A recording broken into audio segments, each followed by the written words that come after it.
los riesgos que tienen las nuevas regulaciones sanitarias de la OMS. Estos somos nosotros, la Alianza Internacional de Abogados por los Derechos Humanos. A todos los abogados que se quieran juntar les invito. Tenemos dos proyectos en paralelo, dos. Uno es el Reglamento Sanitario Internacional, que ya está en vigor, fue publicado en España en el año 2008, que regula cuestiones generales de sanidad internacional, cooperación entre países o brotes que puedan afectar a más de una región o más de un país. A este reglamento internacional se les ha ocurrido modificarlo. 33 artículos de un total de 66. Modifican 5 de sus 9 anexos y se añaden 6 artículos nuevos y 2 anexos más. Esto se tiene que aprobar por la mayoría simple de los 194 países. Que si un país dice, a mí no me aplicas las enmiendas, no quiero ninguna enmienda, me aplicas el reglamento tal como está, lo tiene que avisar. Si en 10 meses el Estado no dice nada, se aplicará la enmienda modificada. Y la entrada en vigor se prevé el 1 de junio del 2025. El nuevo tratado pandémico es un documento completamente nuevo y se preguntaba la doctora Teresa Forcades, ¿qué sentido tiene hacer un tratado pandémico si ya tenemos un reglamento? ¿Qué pasa? Que si los nuevos estados no aceptan el tratado pandémico, a la OMS siempre le quedará el reglamento sanitario. ¿Por qué la OMS está negociando esto? Porque los países lo han hecho muy mal. ¿Pero por qué lo han hecho muy mal? Porque no les han hecho caso a los de la OMS. ¿Y qué ha pasado? Que a los que no han hecho caso a los de la OMS les ha ido mejor. Primero, ¿qué problemas tenemos con el Reglamento Sanitario Internacional? Una sola persona, que es el director general de la OMS, apoyado por un comité de expertos que no sabemos de quién dependen, pueden declarar la pandemia. Está asesorado por un comité de emergencias nombrado por él mismo y no responde ante nadie, ni ante los estados, ni ante ningún tipo de organismo elegido democráticamente, por supuesto, como él tampoco ha sido elegido democráticamente. Hemos vivido ya la pandemia, hemos vivido el secretismo de la pandemia. Todavía no sabemos quién compuso o compone el comité de expertos que teóricamente daba las normas que luego se imponían con la policía, la Guardia Civil y el Ejército detrás. A los expertos, que no sabemos quiénes son, el gobierno les dijo que las decisiones que iban a ser tomadas eran decisiones políticas y que no respondían a criterios sanitarios. Por supuesto, no sabemos quién daba las órdenes políticas y a qué criterios, ya que no eran científicos, respondían determinadas órdenes. El director general podrá declarar una pandemia y tendrá autoridad para imponer confinamientos. Cuarentenas, la documentación para viajar, las vacunas autorizadas para uso de emergencia, todo esto son los nuevos artículos y los nuevos anexos a fecha de hoy.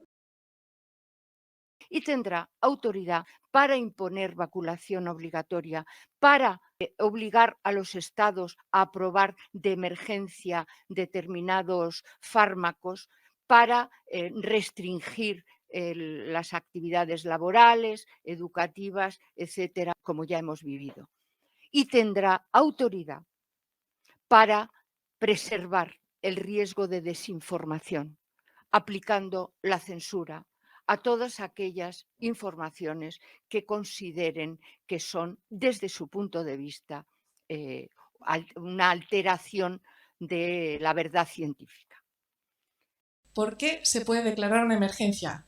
Viruela, poliomielitis por poliovirus salvaje, gripe humana causada por un nuevo subtipo, gripe, un SARS, un síndrome respiratorio agudo grave, tal como lo ponen, neumonías graves de causa desconocida o racimos de otras infecciones graves de las que no pueda descartarse la transmisión de persona a persona. Cualquier sospecha de brote. Todo puede justificar una emergencia. ¿Y qué pasa? Gracias al concepto de una salud, todos debemos de cumplirlo. Pues el concepto es que debemos vigilar y reducir cualquier riesgo para la salud humana, pues que la nueva reglamentación internacional dice que todos los países tienen que tener el derecho, introduce el concepto de equidad. El derecho a la información sobre la salud siempre tiene que estar dentro del consenso científico. No sabemos tampoco de quién es el consenso. Recomendaciones de la OMS que se volverán vinculantes, así que los Estados miembros las tendrán que hacer cumplir. Hay dos tipos de recomendaciones, las temporales y las permanentes, pero esto ya está. Esto no es nuevo. Ambas son vinculantes. Todos estos artículos que están subrayados, el subrayado no es mío. Es el documento original de todo lo que se añade al documento que ya teníamos en vigor. Esta es la lista de todo lo que puede hacer la OMS, entre otras cosas, ¿vale? Entre otras cosas. Puede denegar la entrada, puede aplicar controles de salida, restricciones. Todo esto va encaminado a un control poblacional y a un certificado digital que contenga todos nuestros datos. Comité de expertos y comité de cumplimiento. Hay un comité que explica y que analiza que los estados se porten bien. Y entonces hace recomendaciones sobre asistencia técnica y apoyo financiero. Así que esto es cumplimiento, supervisión, que incluye escarnio público de los estados, porque la OMS podrá imponer sanciones. De momento, la Constitución de la OMS solo puede formular recomendaciones. Por eso es la necesidad del tratado para aquellos estados que no acepten las enmiendas en el plazo de 10 meses. Control de la información. La OMS solicita a los estados que supervisen toda la información que se publica en sus redes, sobre todo con las críticas a las medidas antipandémicas.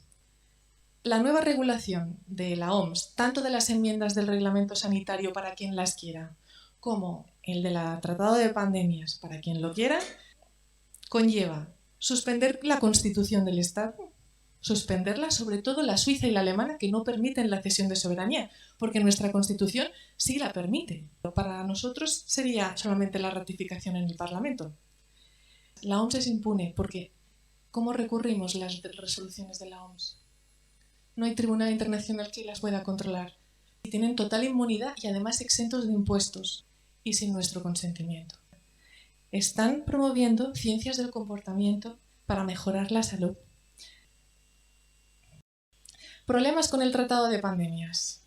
El Tratado de la OMS habla de periodos interpandémicos. ¿Preparación ante futuras pandemias? Sí, porque habla de periodos prepandémicos, pero esto lo he encontrado en el borrador anterior. En el borrador presente no encontré lo de el periodo interpandémico. No lo he encontrado, supongo que era demasiado evidente y lo borraron. Encontraréis los documentos en la web de la OMS. Sin embargo, hay borrador tras borrador tras borrador que nos ha obligado a los abogados a revisar los documentos una y otra vez porque habían cambios, así que estamos trabajando sobre una versión borrador actual que encontraréis en esta web, en la de James Roguski, substack.com. Cuando veáis el texto subrayado en negrita es porque ha sido modificado y lo veremos enseguida. La declaración de emergencia potencial o real va a tener ahora 3 niveles. Uno de alerta temprana, otro que es el que tenemos ahora regulado, que es el de emergencia internacional, que es el FAKE, que ya está, este ya entra en vigor cuando la OMS declara una pandemia, pero habrá otra emergencia pandémica que es todavía más automático que la emergencia internacional. Es decir, para la emergencia internacional necesitan que un Estado lo notifique a la OMS, pero para la emergencia pandémica es automático. Cada Estado tendrá un punto focal. Un punto focal es un órgano que ya existe, pero es sencillamente de comunicación. Es un órgano que casi no tiene competencias, sencillamente le comunican las emergencias sanitarias y el punto focal comunica a la OMS. Ahora no, o sea, puede tener hasta dos órganos, el punto focal y una autoridad nacional que lo que hace es supervisar que el Estado esté cumpliendo el Reglamento Sanitario Internacional. O sea, toda la legislación de la OMS será obligatoria, no solamente porque reportará a la OMS directamente, sino porque hay 2 órganos dentro del Estado que supervisan que el Estado cumpla la normativa. El artículo 55 del reglamento dice que las enmiendas tienen que estar preparadas 4 meses antes del día de la asamblea. Ya no llegan. Este plazo ya expiró.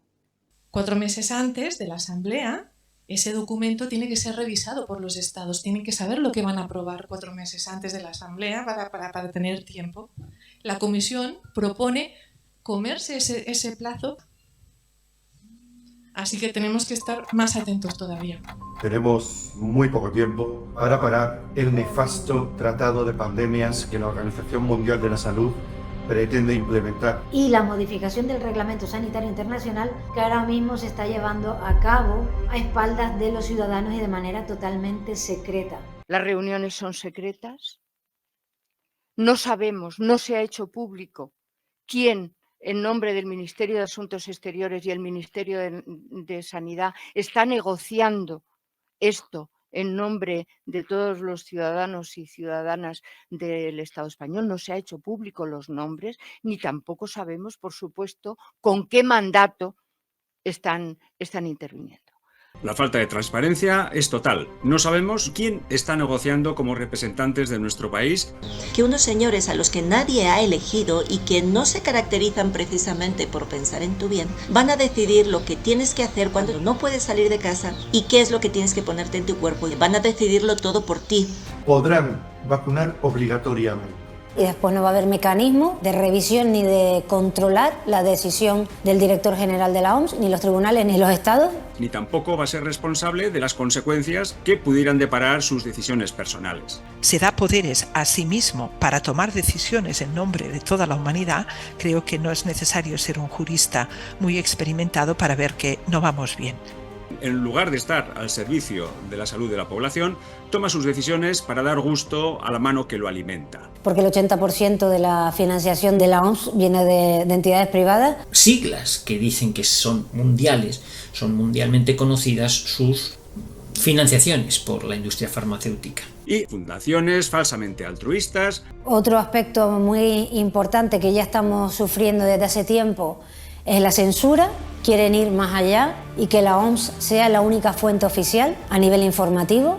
Quieren censurar absolutamente cualquier información que contradiga la OMS, lo que significa la vulneración absoluta del derecho a la libertad de expresión y del derecho a una información veraz, por ejemplo, ¿no?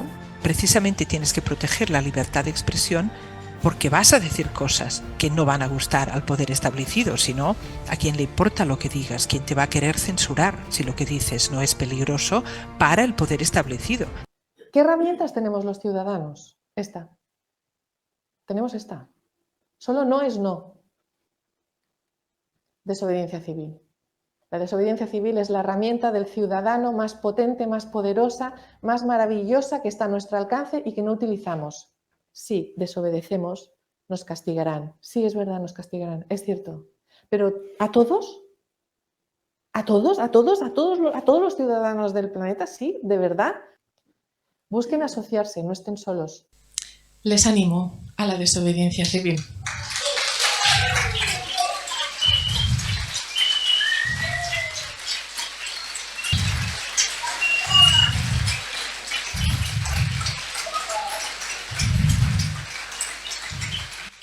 Frente a eso, pues probablemente cabe una rebelión de tipo civil, que la gente que diga, perdone, pero usted no me representa.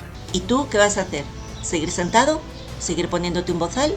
¿O seguir inyectándote todo lo que va en contra de nuestra salud? ¿O te vas a levantar y vas a decir no? ¡Movilízate! Si hay que movilizarse, moviliza, pero es el día a día, ¿eh? Habla con tus personas allegadas, infórmate sobre estos temas que no están saliendo en los medios de comunicación de masas. Tenemos que luchar porque si no luchamos, estamos perdidos.